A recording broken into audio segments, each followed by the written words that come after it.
I hated my fat waist. So I asked Jay for help. In this video, he covers little known approaches for waist slimming. Enjoy!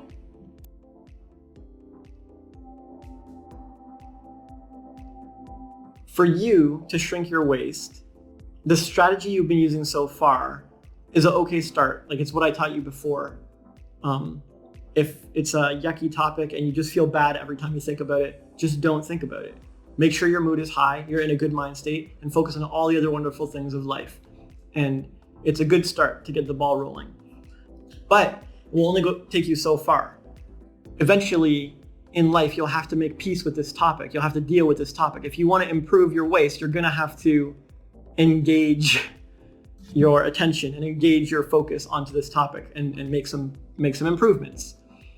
It's just most people aren't ready to do that right away. So they need a break from the topic. So you took a break from thinking about your waist in any way, shape, or form. And I get that. I encourage that. If you're serious about changing it, then you have to find a way to think about your waist in a positive way. So like, is that possible? Can you do that? Are you able to think about your waist in some kind of positive way? For example, could you say, I love that I have a waist that separates my top half from my lower half. It's just for your own beliefs, right? Like, I'm glad it exists. Could you start there? And I know it sounds silly and ridiculous, like, oh my God, thinking this is ridiculous and silly. But it's a step. It's a tiny positive step from all the ways you usually think about your waist. And then can you be a little bit more positive? Like, well, when I was a kid, when I was a toddler, my waist was pretty decent. And what I've done once, I can do again. So assuming you can think kind of positively about your waist for a few minutes at a time, we can move on to other things, other tips and tricks, right? So I guess what I'm asking is, like, are you okay with this discussion? Can you handle talking about your waist or are you getting all uptight about it already? No, I'm okay. Okay, so another good tip is to surround yourself with visions of the waist that you desire. They exist, they're out there. There's plenty of nice waists out there. And if you're not Googling and Instagramming like nice waist, tight waist, waist training, corset, hot body, hourglass, if you're not searching all these and keeping a stream of them coming at you, you're probably in the wrong direction, right? If you don't have posters or something on the wall of the waist that you want, a vision board or something, then you're gonna have trouble making progress. Because out of sight, out of mind. You know what I mean? You ever notice how, like, you want to take out the garbage and it's in a different room, or the lid on the garbage is closed and you can't really tell it's full? And as long as it's like that, you're fine. Just go about life doing whatever. It's only when the thing's overflowing and there's like spills on the top and like it catches your eye and you're like, this is, or you can smell it, right? You have a sense-based reminder of that this thing needs changed. Oh, then it becomes a priority. Like, let me tackle this. So surrounding yourself with the waist that you want is a huge game changer. And you see it happen in everyday life. You're always employing this trick of keeping things in sight and on mind. It's the same way schedules work. You put something on your schedule, you set up a reminder, an alarm, it pops up, right? So you always want that awesome waist popping up into your life, into your experience. But it only works if you can think positively about it. If you see it and you get all jealous and annoyed, like, I'll never have this, it's so far away, it's not gonna work, right? That's why I said the first tip has to be, you have to be able to think about your waist in a positive way. And so then when you see these, you'll be like, there it is again. I'm so glad I'm surrounded by my ideal waist. I'm so glad I'm seeing my ideal waist again. What a great reminder. And that's great. Like, I want you to avoid looking at that stuff if it's going to make you feel bad. The whole game, the whole transformation game is a positive negative game. The people who transform are overwhelmingly positive. They have belief, they're inspired, they know they're going to do it, they know they're going to get there. If you're ever feeling negative about any of these tips, I want you to avoid them. I want you to stop it. But like I said, if you do that too much, you just end up not making any progress because all you do is avoid the topic, which is good. It's a start, but it's not great. 3, do stuff that feels good to your waist. Does burning your waist feel good with a poker or something? No. Does massaging your waist feel good? Yes. Does forcing your waist into like jeans you can't fit into feel good? No. Does rubbing vitamin E oil on your waist feel good? Yes. So if you look at the balance of your life, you look at the balance of all your moments, how much love are you showing those cells? How much love are you showing the waist cells? It doesn't really matter if the massage shrinks your waist or if the vitamin E oil shrinks your waist. What matters is, are you showing love to your waist? Are you treating it well? Are you sending a subconscious signal or subconscious pattern of support for your waist? Or do you keep doing things that make it feel bad? For example, I had you do some high intensity weighted squats recently. And to be honest, they were tip of the iceberg. Like, you could do way higher intensity with way more weight. But it seemed to me afterwards that you felt amazing, and it felt like your waist felt amazing. Like your waist actually felt good and full of energy and glad to move and glad to lift weight and glad to be strong and happy to be active. Like, it seemed to me like you felt fantastic about the exercise. And then the next day you were like, oh, I'm so sore, but it's a good kind of sore, but I'm so sore, but it's a good kind of sore. Does this count as the massage and the vitamin E side of the thing? Or does it count as the burn my waist and force it into jeans side, right? And it doesn't matter if the vitamin E oil or the massage or the squats shrink your waist. I mean, that's what we want, but you can't do it for that reason.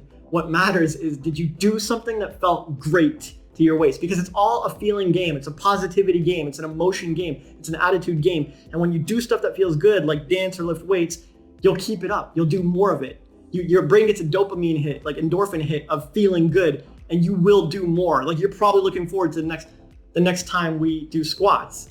Tell me if I'm wrong, right? Like, it's just your cells being happy that they get to grow and stretch and improve and manufacture more and have metabolism and burn calories. Your cells are just happy that you're doing it. It's not even real pain.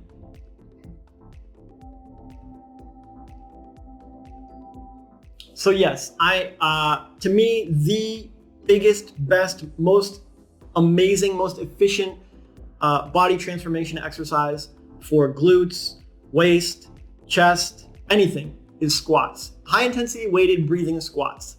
You can look it up. It is a full body exercise, and I've never seen it not bring massive results. What is it? Khloe Kardashian's Revenge Body uses them, or something similar. All the trainers use them.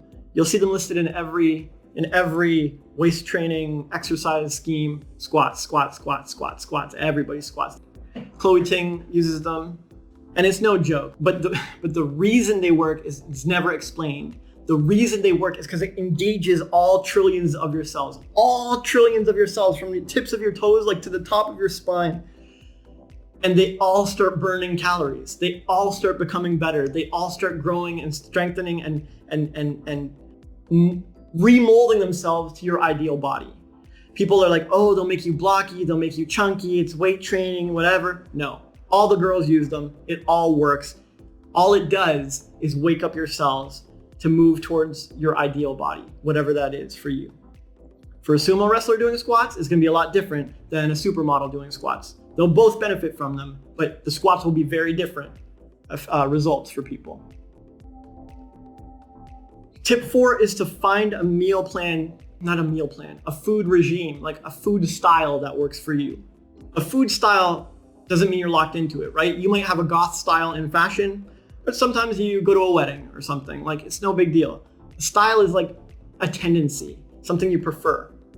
So most people's food styles are created by weird subconscious things that they experienced as children.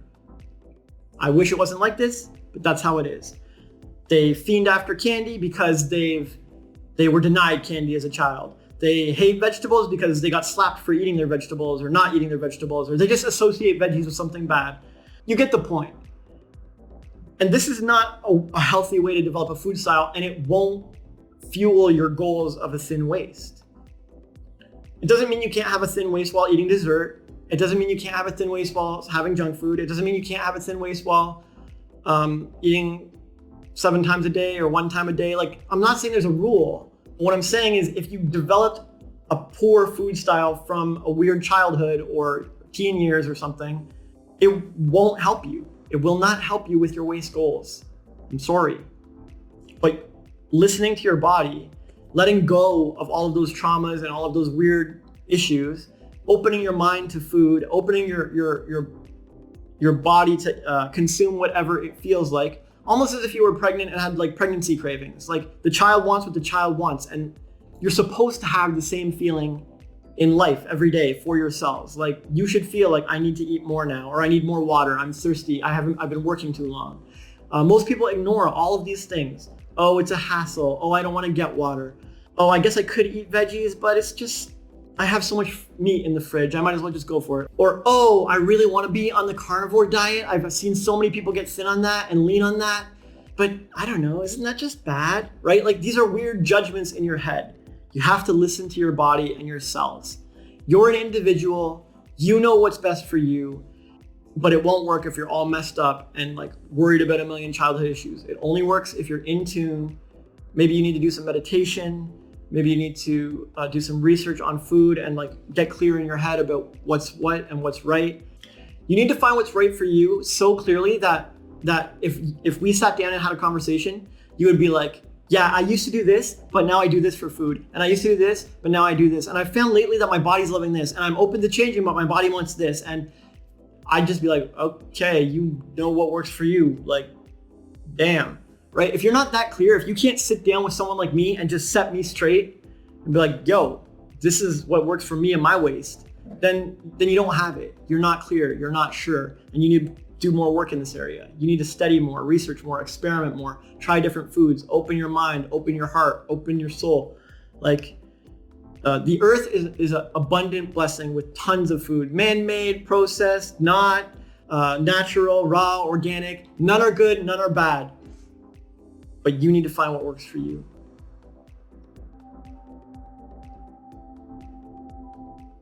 So this is a huge topic and probably a whole other video, spiritually aligned eating or like cellular influenced eating, right? It's eating that's influenced by your cells. They're telling you what's what. So I can't give you a whole tutorial here, but the main guiding principle of this is being in tune with how you feel, your emotions. And it's a bit dicey because like your emotions might tell you to leave a party early, but you don't want to upset the host, so you stay. It seems like this is unrelated to food, but it isn't. Because if you can't listen to your emotions about leaving the party, then you won't be able to listen to your emotions for eating the food. Because you haven't trained yourself to be in tune with your emotions.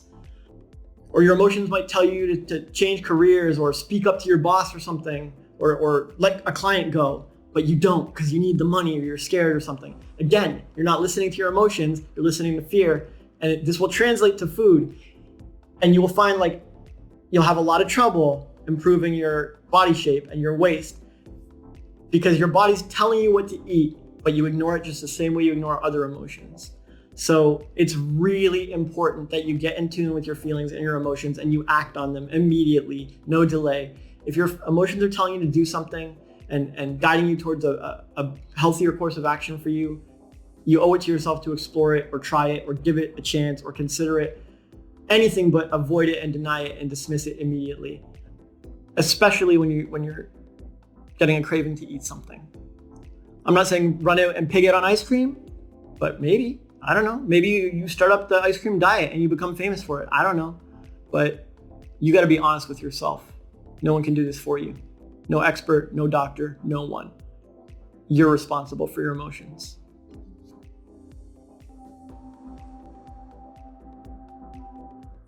I'll also touch on exercise style pretty quick. I already covered squats. To me, they're the best by far for everyone. But the whole thing about my tips is nothing's for everyone. It's individual, right? You want to transform your waist, it's an individual journey and no one can tell you the exact path. Maybe squats aren't for you. So I know women who've transformed their waist just through dance alone. I know women who've transformed their waist through yoga alone or swimming alone. I know women who transform their waist through a whole variety of exercises. A dash of rock climbing here, some bowling there, constitutional walks next. So just like with the food, it's important to find the exercise style that works for you as well. And again, you got to tune into your feelings, you got to experiment. And no one wants to hear this. They want the magic pill, they want me to spit out the answer, but the answer is you are special, you are individual. There is an awesome transformation plan available to you, in store for you, if only you'll explore.